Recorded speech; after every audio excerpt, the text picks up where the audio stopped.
Friends, welcome to our channel smart Telugu house wife. ఈ రోజు మాది ఈవినింగ్ అంటే బర్త్డే. నేను మార్నింగ్ బ్లాగ్ మీకు షూట్ చేసి నేను అప్లోడ్ చేశాను కదా, మార్నింగ్ రొటీన్ అనేది. ఇంకా ఈవినింగ్ రొటీన్ మేము ఎలాగ సింపుల్ సెలబ్రేషన్ చేసుకున్నాం అనేది మీతో షేర్ చేస్తాను. అలాగే నేను తన కోసం కేక్ అయితే ఏం ప్రిపేర్ చేయలేదండి, ఓన్లీ పానీపూరి ఒక్కటి తయారు చేశాను. సో బ్లాగ్ స్టార్ట్ చేసే ముందు నేను ఈ రోజు బర్త్డేకి ఈవినింగ్ కి ఏ శారీ కట్టుకున్నానో అది మీతో ఒకసారి షేర్ చేస్తానండి. ఇది వచ్చేసి నేను వినాయక కలెక్షన్స్ వాళ్ళ దగ్గర తీసుకున్నాను.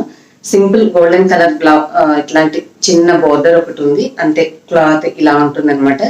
సో సన్నగా లైన్స్, గోల్డెన్ లైన్స్ ఉంటాయి. సో ఇదే కాకుండా నేను ఇంకొకటి సేమ్ టైప్ ఎల్లో కూడా తీసుకున్నాను. ఇట్లా ఎల్లో మీద ఇట్లా గోల్డెన్ కలర్ ఉంటుంది. మీకు శారీ అంతా ఇలా ఉంటుంది. మనకి ఇక్కడ ఉన్నటువంటి చిన్న చిన్న చుక్కల డిజైన్ ఏదైతే ఉందో అది ఇట్లాగా మీకు కనిపిస్తుంది అనమాట. సో శారీ అంతా కూడా ప్లెయినేనండి, ఇలాగే ఉంటుంది.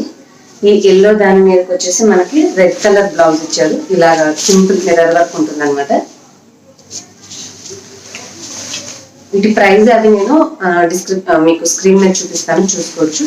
ఇప్పుడు నేను తీసుకున్న ఈ పింక్ దానికైతే మనకి బ్లౌజ్ వచ్చేసి ఇట్లాంటి డార్క్ గ్రీన్ ఇచ్చారు. సో ఇది కూడా సేమ్ మిర్రర్ వర్క్ లాంటిది అనమాట. ఇదొకటి. ఇది కాకుండా ఇంకొక శారీ నేనేం తీసుకున్నానంటే ఇలాగా, ఇది కాటన్ కాదండి, కొంచెం కాటన్ కమ్ సిల్క్ మిక్స్ ఉన్నటువంటిది. సో వేసుకుంటే ఇలా ఉంటుంది. ఇది దీనికి బోర్డర్ వచ్చేసి మనకి ఇట్లా ఆరెంజ్ బోర్డర్ ఇచ్చారు. మీకు బ్లౌజ్ వచ్చేసి ఇట్లాగా ఆరెంజ్ బ్లౌజ్ ఇచ్చారు. చివర శారీ అంతా చూపిస్తాను. ఇట్లాగా మనకి శారీ అంతా సేమ్ రన్నింగ్ డిజైనే ఉంటుంది, కాకపోతే వైట్ కొంగు దగ్గర ఇలా ఇచ్చారు. బ్లూ కమ్ రెడ్ రెండు కాంబినేషన్. మనకి అంచు వచ్చేసి అన్ని కలర్స్ మిక్స్ ఉన్నటువంటి బార్డర్ ఇచ్చారు. ఇది సో మనం కట్టుకుంటే శారీ వచ్చేసి లుక్ ఇలా ఉంటుంది.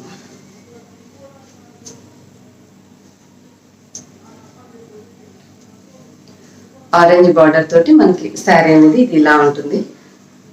వైట్ కొంగు దగ్గర ఇలా ఇచ్చారు. ఫైనల్ గా తీసుకున్నటువంటి లాస్ట్ శారీ వచ్చేసి ముగ్గు శారీ అండి. మొత్తం శారీ అంతా కూడా మనకి ముగ్గు డిజైన్ ఉంటుంది.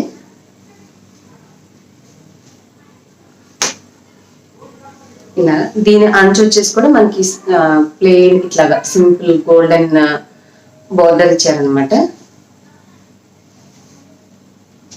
సో ఇది ఒకసారి మీకు చూపిస్తాను.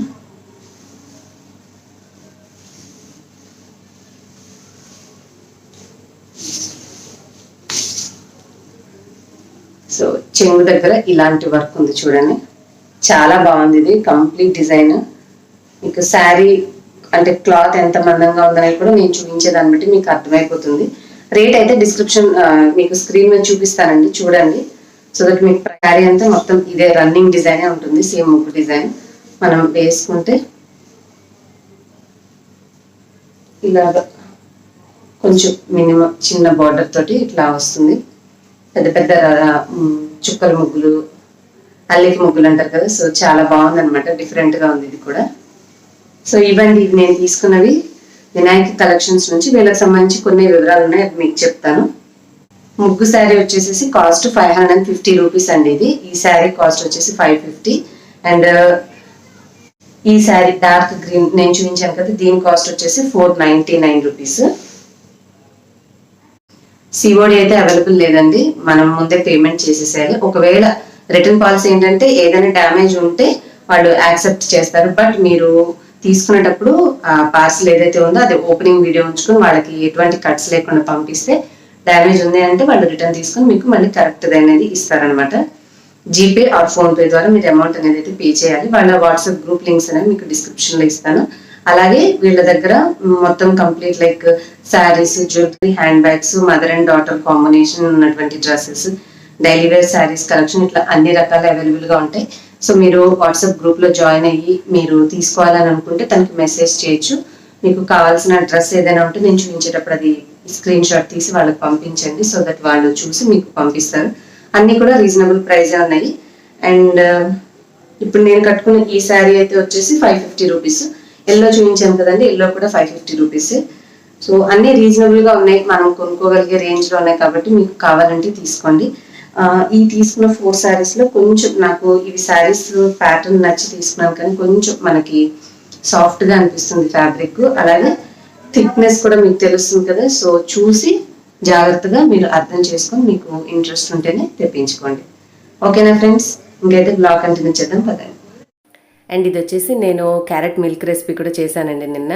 ఎంత టేస్టీగా బాగుంది అంటే అసలు ఎక్సలెంట్గా ఉంది. మీరు నమ్మరు, ఇంత బాగుంటుందా రియల్గానే. డిస్క్రిప్షన్లో లింక్ ఉంటుంది, చెక్ చేయండి. అన్నీ అయిపోయాక ఇక నైట్ టైం నాకు ఈ డ్యూటీ అనమాట. కొన్ని పల్లీలు, కొన్ని శనగలు, కొన్ని బాదం పప్పు, కొన్ని పిస్తా ఇవన్నీ వేసాను. ఇంకా ఎండు ఖర్జూర కిస్మిస్ మాత్రం వీటిలో వేయకండి. ఈ నీళ్ళల్లో వేస్తే అవి కూడా చిరుచేది అయిపోతాయి, వాటర్ అవి మనం పారబోయాల్సి వస్తుంది. సో ఎండు ఖర్జూర కిస్మిస్ కూడా తినాలని అనుకుంటే వాటిని విడిగా నానబెట్టుకోండి. ఉదయం వరకు నానతాయి కదా. సో నేను తాగుతున్నాను చెప్పేసి మా పిల్లలు కూడా అడుగుతున్నాను, అందరికీ నానబెట్టేశాను. అండ్ మీరు అడిగారా, నేను గ్రీన్ టీ షూట్ చేసి ఉంచానండి. అది వ్లాగ్లో యాడ్ చేద్దామంటే నాకు క్లిప్పింగ్ కనిపించలేదు. సో ఇది పెద్ద పనేం కాదు, నేను మళ్ళీ ఇంకొకసారి చేసుకునేటప్పుడు షూట్ చేసి మీకు నెక్స్ట్ వ్లాగ్లో చూపిస్తాను. సో పర్టికులర్గా అడిగిన సబ్స్క్రైబర్ కోసమే నేను ఎక్స్ప్లెనేషన్ అనేది ఇచ్చాను. మళ్ళీ ఆ పాయింట్ మర్చిపోతానని పక్కనే సీసా కూడా పెట్టుకుని మీకు చెప్పాను అనమాట. కామెంట్ చేసి వాయిస్ ఓవర్ అప్పుడు గుర్తొస్తుందని. అండ్ ఇక్కడ వీడు చేస్తున్న పని ఏంటంటే మైకేల్ జాక్సన్ బ్యాలెన్సింగ్ అని చెప్పేసి ఇలాగ ముందుకు వంగినట్టుగా ఒకటేదో ఫోన్లో చూశాడు. సో అది ట్రై చేస్తున్నాడు. ఇంకా అది అయిపోయిన తర్వాత ఇంకా నేను పానీపూరి చేశాను. అమ్మో, పానీపూరి చేయడం బయటకు వెళ్తే 10 రూపాయలు ఇస్తే ఎంతో ఈజీ అండి, ఫటాఫట్ తినేసేయచ్చు, 1 ప్లేట్లు 2 ప్లేట్లు అంటూ. కానీ ఆ పూరీస్ చేసేసరికి నా చేతులు నిజంగా నొప్పి వచ్చేసినాయి, మీరు నమ్ముతారో లేదు. స్టఫింగ్ అనేది బాగానే చేశాను. ఉల్లిపాయలు అయితే మా అబ్బాయి చాపర్ తీసేసుకుని తనే తయారు చేసేసాడు. సో అవి కట్ చేసి పెట్టుకున్నాను. ముందు రోజే తెల్ల బఠానీ నానబెట్టేసేసాను కాబట్టి ఆ స్టఫింగ్ రెడీ చేసేసాను. పానీ కూడా రెడీ చేశాను. పూరీలకు మాత్రం ఆ పిండి పిసకడం ఒక ఎత్తు, దాన్ని రుద్దడం ఒక ఎత్తు. ఆ తర్వాత ఈ చెమటలకి ఇబ్బంది పడుతూ చెమటలు కారుకుంటూ ఆ స్టవ్ దగ్గర వాటిని మళ్ళీ కేర్ఫుల్గా కాల్చుకోవాలి. ఆ కాల్చే ప్రాసెస్ కూడా కొంచెం పాయింట్స్ ఉంటాయండి. అంటే మనము త్వరగా కాల్చేస్తే అవి సరిగ్గా పొంగవు. సో ఆ జాగ్రత్తలని తీసుకుంటూ వాటిని కేర్ఫుల్గా కాల్చి వాళ్ళకి పెట్టిస్తే వాళ్ళు ఎంత హ్యాపీగా తిన్నారంటే, ఎవరైనా బర్త్డే పార్టీ అంటే కేకులు అడుగుతారు. మా అమ్మాయి వాటికి యాంటీ అనమాట. కేక్ వద్దు ఏమొద్దు, నాకు ఇష్టమైన పానీపూరి చేయి. దానికి తోడు మనం ఇప్పుడు ఎక్కడ బయటికి వెళ్ళట్లేదు కదా. సో తనకి బాగా క్రేవింగ్ అయిపోయింది అనమాట, అది తినాలి అని. సో ఇలా ఎంజాయ్ చేసింది తన బర్త్డే పార్టీని. నేనైతే చాలా కష్టపడిపోయాను ఓవరాల్గా ఇవి ప్రిపేర్ చేయడానికి. అండ్ మీకు నేను ఆంపన్న రెసిపీ కూడా కుదిరితే లింక్ డిస్క్రిప్షన్లో ఇస్తాను. అది తయారు చేసిన పేస్ట్, అంటే మేము తయారు చేసుకున్న స్టఫ్ అనేది ఫ్రిడ్జ్లో పెట్టి ఉంచాను. సో స్వీట్గా డ్రింక్ తాగడం ఎందుకు, ఎటు స్పైసీగా ఇక్కడ పానీపూరి తింటున్నాం కదా, అది కూడా కొంచెం మనకేంటంటే జీలకర్ర ఫ్లేవర్తో మంచి డైజెషన్కి ఉపయోగపడేలాగా ఉంటుంది డ్రింక్. సో అది తాగుదామని చెప్పేసి అది కూడా తయారు చేసి జగ్లో కలిపేసి పక్కన పెట్టేశాను. ఈ పనులన్నీ చేసేటప్పుడే ప్రతిదీ షూట్ చేయడానికి కుదరక, దట్టు కిచెన్లో చాలా హీట్గా ఉందండి. ఆ వేడికి నాకు కెమెరా ఆన్ చేయాలంటేనే ఇది హీట్ ఎక్కిపోతుంది. సో అందుకే కొన్ని పనులు అయితే షూట్ చేయలేదు. మెయిన్గా మీరు అడిగిన రెసిపీ అయితే షూట్ చేశాను. నెక్స్ట్ రేపటి వ్లాగ్లో నేను అది మీకు రెసిపీ చూపిస్తానండి, నేను ఎలాగా చేశాను. నాకు చిన్న అంటే ఇవి వినటానికి ఈజీ ఉంటుంది కానీ అంత తేలిగ్గా వచ్చే రెసిపీ అయితే కాదండి. కొన్ని టిప్స్ ఉంటాయి, అవి తెలిస్తేనే మనం పర్ఫెక్ట్గా చేసుకోగలుగుతాం టేస్టీగా. బయట సేమ్ బండి మీద తింటే ఎలా టేస్ట్ ఉంటుందో అలాగే కుదిరాయి అనమాట. ఆ ఫేస్లో ఎక్స్ప్రెషన్ చూడాలి, మా అమ్మ ఎంత హ్యాపీ ఫీల్ అయిపోయిందంటే తనకు నచ్చిన పానీపూరి చేసి పెట్టానని. అట్ ద సేమ్ టైం మా అబ్బాయి కూడా ఎంజాయ్ చేసేస్తున్నాడు.